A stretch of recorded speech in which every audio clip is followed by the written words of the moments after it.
Hey everyone, what's going on? Mark here from TST Industries, back in the garage with another installation video. In today's video, as you can see behind me, we will be working on our all-new 2021 Honda CRF300L. And in this video, I will be showing you how to install any of our front turn signal options for the front of this bike. All of our turn signal options are LED turn signals. They do require our plug-and-play harness converters, but we have two different options. We have our flush mount style signals. These are a very basic signal.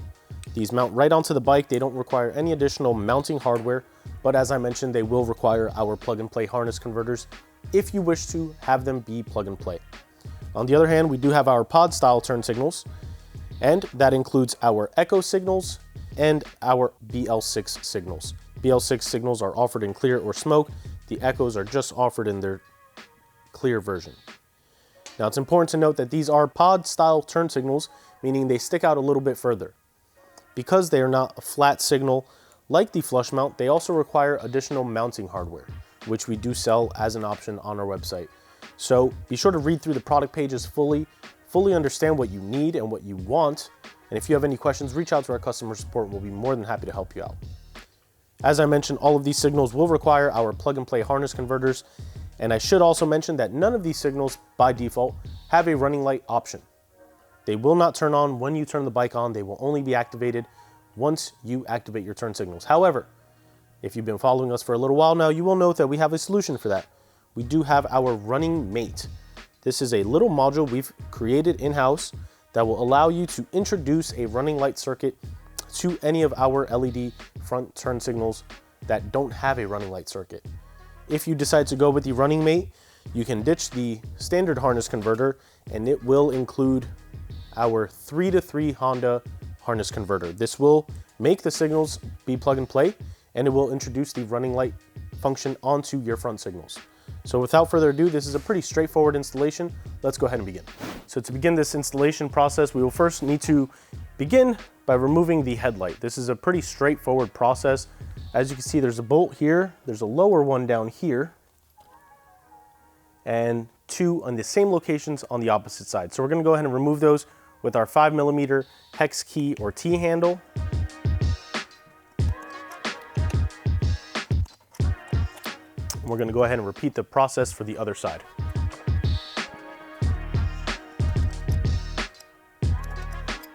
Now with those four bolts and their washers removed from the motorcycle, we can actually remove the entire headlight assembly from the bike. Now it's important to note 3 out of the 4 posts, so one, the bottom right one, and both left ones are sitting on a flat surface. However, this upper right one is actually sitting on the boss that the screw goes into. So you're gonna wanna actually lift that one up if you can, and you can see that it starts to move. And then you'll wanna lift it up a little bit more, releasing it from this bracket, and voila, now the headlight can be removed. You're gonna take this main connector, be firm with it, and that removes the entire headlight from the bike, giving you full access to everything behind. All the guts and glory. Now, we are going to be focusing on 2 connectors in this wire bundle. If you follow the wires from each signal, you will notice that they end and terminate in this bundle of wire sheathing right here. So what we're gonna do, lift up on this sheathing. We're going to focus on the orange connector and the blue one. You're gonna wanna disconnect those. To disconnect them, you will lift up on this small tab located on the front of the connector, releasing the locking pin, and same for the blue. And now these signals, in theory, can be removed from the motorcycle.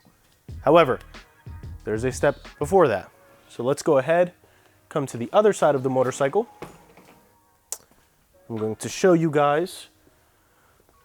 Behind the signal, there's a very small Phillips head screw. You're gonna wanna take your Phillips head screwdriver, apply a little bit of pressure, but not too much. If you round this off, it can be a little bit of a pain to remove. So gently back it out. It's a pretty short bolt.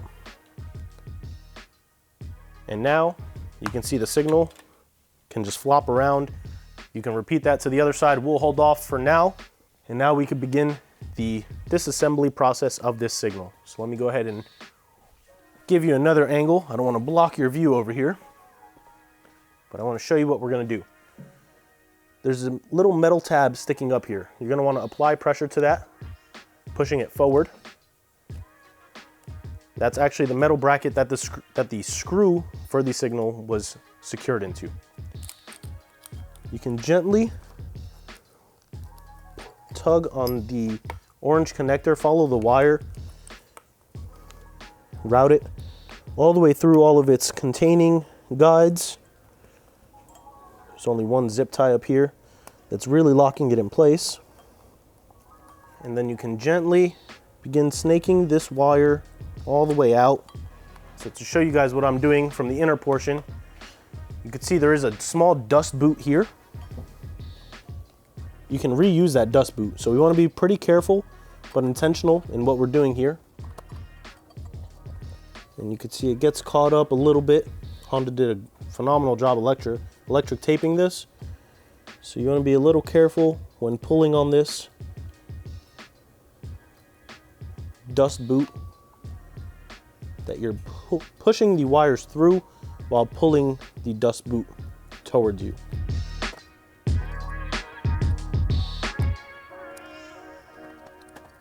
All we have is left is a small orange connector. You're going to want to pull gently on the boot. And voila, the signal can now be removed from the bike. At this point, you can go ahead and remove all the other pieces of the assembly. So we have the metal bracket that the signal was secured to, and then another small dust boot that was actually holding it on the front mounting bracket. We can toss those to the side. And now, let's go ahead and grab our signals. All right, what you're gonna need for this particular assembly is one of the signals. The BL6s we're going to use in this case, they are side specific. Look for the logo on the back. You'll want that facing upwards. Then we're gonna grab our 3-to-2 harness converter and 1/2 of the adapter mounting kit. So we have a small washer, a larger flat one, and then this teardrop concave one. We're going to use 2 of the 3. So you can toss the small one, chuck it in your pocket. We won't be needing that for now. The goal in this installation method is not only to install the signal, obviously, but I think we actually want to reuse the dust boot. You don't have to, it's not necessary. I think a lot of people will ask about it, so I'm going to show you how to do it, and then we could just deal with anyone who doesn't want to use it. You can just chuck it to the side at this point and follow the same installation process. So to begin, you're going to remove the locking nut on the signal. Make sure you have a 12mm box wrench or open-ended wrench readily available. You will need it along with some electrical tape, just for added security. You're going to remove the locking nut and the crush washer. There's one additional washer on the back of this signal. We will keep that one on. We will be reusing it. Now, as I mentioned, these don't have a large flat base. You do need adapting plates. At this point, we are going to actually pre-install them on the signal. So you're going to begin with the teardropped one. The portion that is bubbled out is actually going to sit against the base of the signal. Next will be the flat washer. And then lastly, the crush washer and the locking nut. You can feed all that through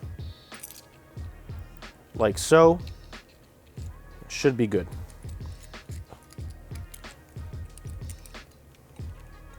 You're going to want to route the flat washer to the inner portion of this assembly. So on the interface of this metal mounting bracket, you want the teardrop one following the lines of this bracket. It actually has a nice little pointed feature on the bracket, so we're going to try and use that. And you can begin hand threading the nut onto the signal at this point. You can go ahead and grab, keep it a little loose, and as long as it's still a little loose, you can move this around so that it follows the lines and sits exactly where you want it to. Get a lower angle if you need to, look at it, make sure it looks good to your liking.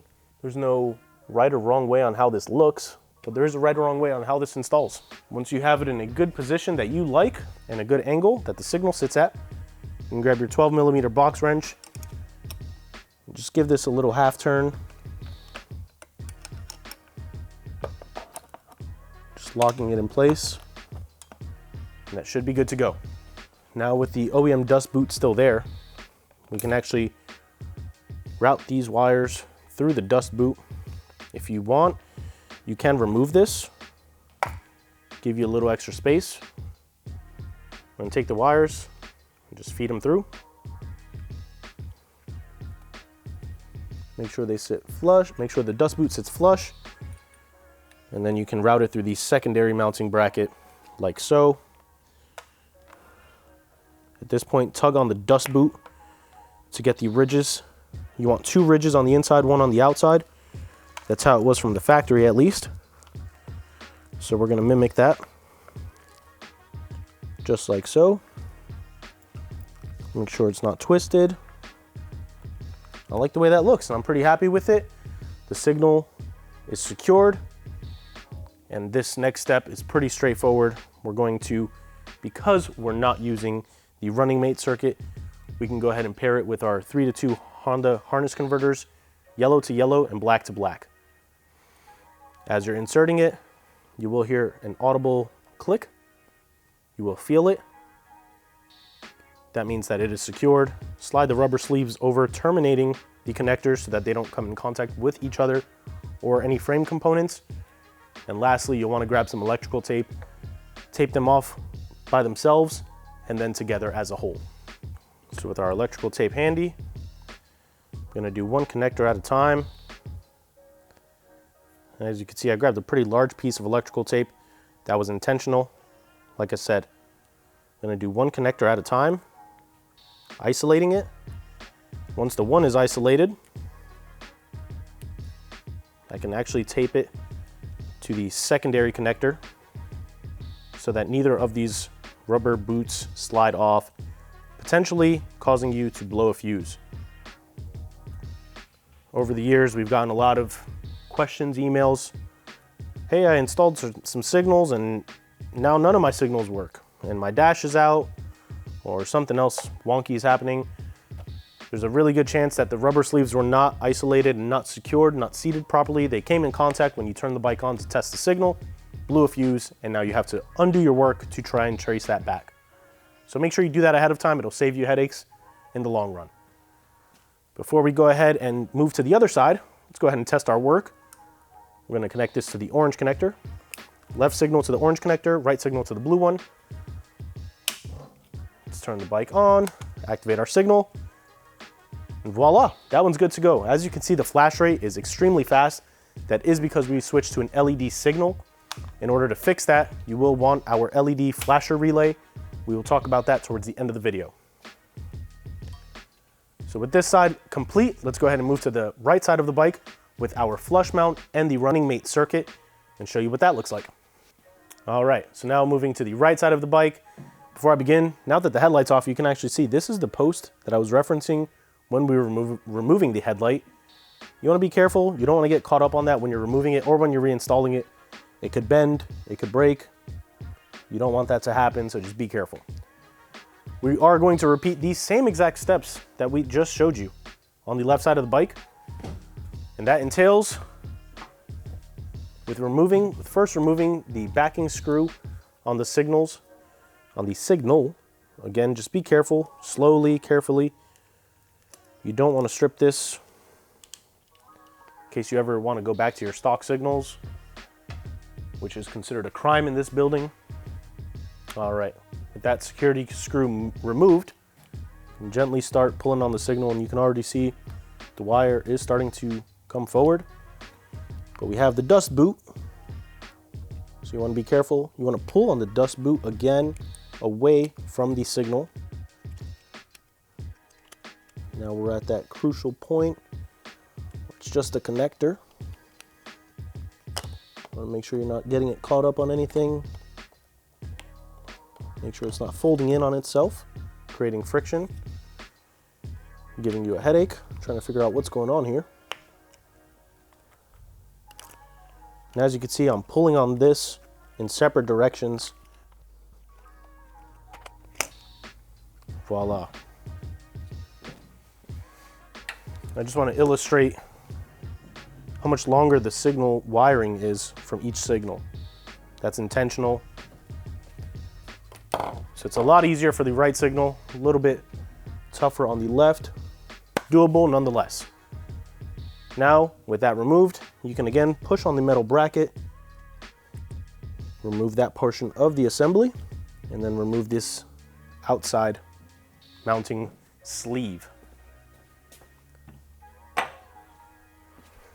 Now at this point, we can go ahead and grab our signal. In this case, like I mentioned, we are going with the flush mount. And as I mentioned earlier in the intro, it doesn't need any mounting plates. And the main reason is because it has a large flat surface that interfaces with the metal mounting bracket. So you don't need anything else, you're good to go there. We're gonna go ahead and feed the plastic washer that was included, as well as the nylon locking nut. You can begin threading these. Now it's important to note you don't want to over tighten these because this entire assembly is plastic. Should you over tighten them, there is the possibility of you snapping them. Definitely don't want that. With that nice and secure, you can give it a little quarter turn, and I'm pretty happy with how that feels. I can't move it around freely, and that's really the only goal we need to hit. We are using our running mate circuit, and what this does is, if I were to connect this right now, it would function just like the BL6 signal and only activate when the signal is activated. Our running mate circuit is designed to introduce a running light circuit to our standard 2-circuit signals. So what we're gonna do is connect black to black, just as we did, yellow to yellow, feed the rubber sleeves over, and what else are we gonna do? Tape off the connections. Please, please, please make sure you do that. It's a simple step that will save you in the long run. We've had people even ask, can I use heat shrink? Yeah, absolutely. Heat shrink works just fine. We don't show that just because it's a little bit more permanent, and not everyone has access to heat shrink or knows the proper sizing. So we avoid that. We show you something that pretty much everyone should have in their house, which is electrical tape. And we're pretty happy with that. It's just as secure, and it's a lot easier to remove. So now with those taped off, you see I have a little bit extra hanging out there. I'm not gonna worry about that too much. Normally I would say cover it all, but I'm cool with that for now. Now on the other end of the running mate, we have 3 wires coming out. And we actually have 3 wires on this 3-to-3 Honda harness converter. It looks exactly like the other one in length, except the wire colors are different and the fact that there's 3 wires as opposed to 2. So red to red, brown to brown. Again, feed them all the way through. Don't be shy. Apply a little bit of pressure. Don't bend the crimps or anything, but do everything with intention and with purpose. I like saying that. You do want to isolate these, but before we do that, we want to test our work.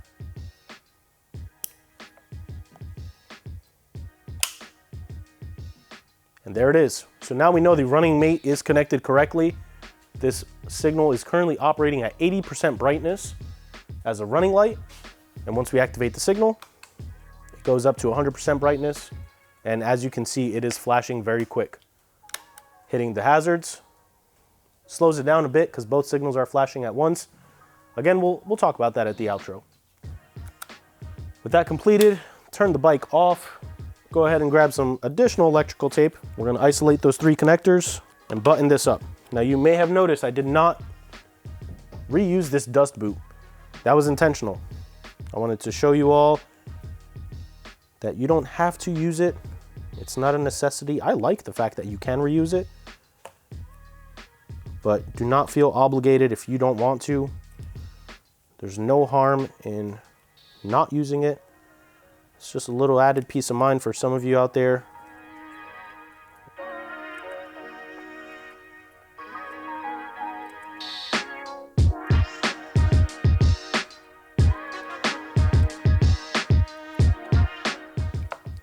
Double check your work, make sure you don't blow a fuse. Now that everything's taped up, it should remain just as secured. We're gonna go ahead and remove the dust boot at this point. Just tug on it, toss it to the side. And now we're gonna go ahead and actually disconnect the signal, route it through as we would normally. Now with the dust boot removed, it's really easy. Just snake the wires through and the running mate. And now you wanna kind of bundle those up. So if you wanna use electrical tape, that's perfectly fine. Our signals did include twist ties, so I'm actually just gonna reuse that.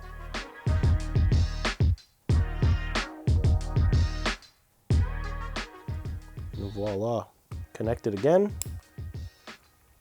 Kind of push these up here to the side. And I think we'll be good for the reinstallation of the headlight at this point.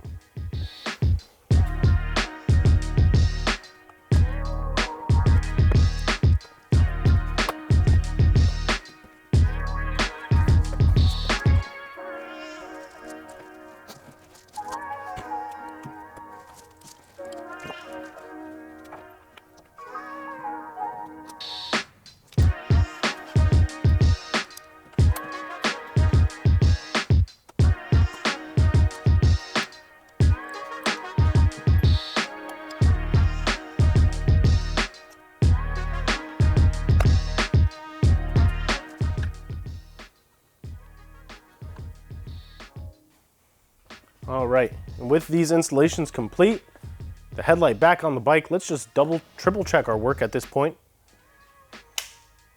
Right signal has the running mate function still working. Left signal does not because we didn't install it. And both signals flash when the signals are activated. In this case, the hazards are activated. So the flash rate is slow. Individually, the flash rate is fast. Now, we do not recommend using two different signals on your bike.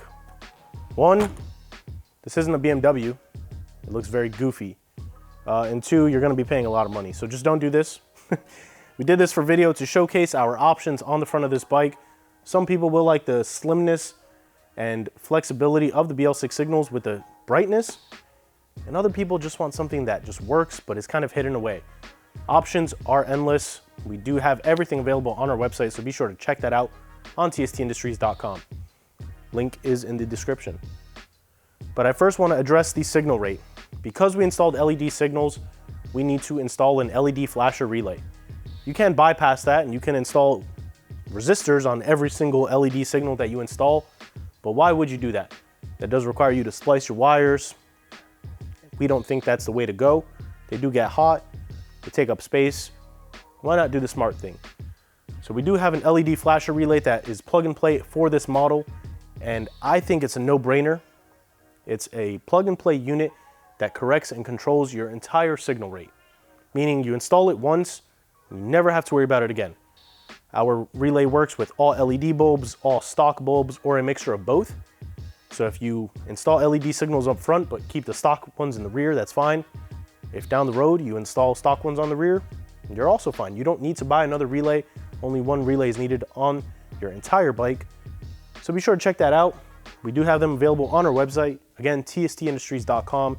If you have any questions, comments, concerns, leave them down below. Check us out on social media, Facebook, Instagram, Twitter. Drop us a line. Let us know how you feel. What's going on in your life? What bikes have you been riding? But for now, I'm happy with this installation. We're going to call it a day. This has been Mark, TST Industries. Catch you guys next time.